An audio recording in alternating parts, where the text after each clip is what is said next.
सुतर्मा गंधर्व दिने कुबेर को पशु कथा कही उपहास करी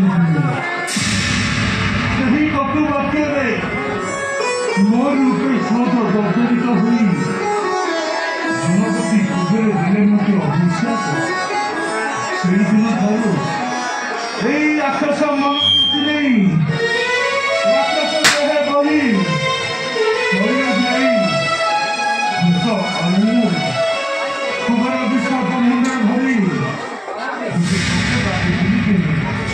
तापरी कौन है गंधर्व?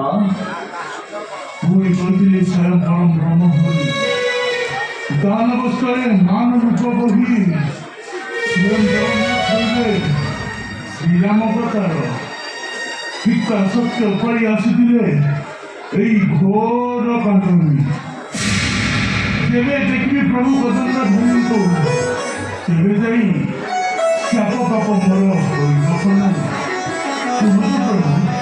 तुम्हें कौन सी गोलकपति विष्णु? हाँ गंधर्व, वो चाहिए गोलकपति हरि विष्णु। तुम मानव मारी दुष्ट मानव को दौड़ नहीं पाएगी। मारो ये राम अवतार।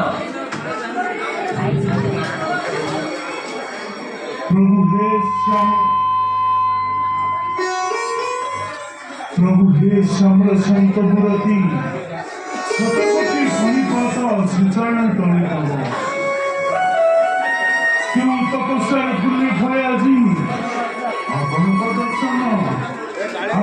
दर्शन पाई होइली मु धन्य जन्म जीवन मोर होइला सफल हे निखिल गमननाथ कुदुंड धरण आपणक दर्शन पाई राम शाप पाप आदना तेरे यात्रा करी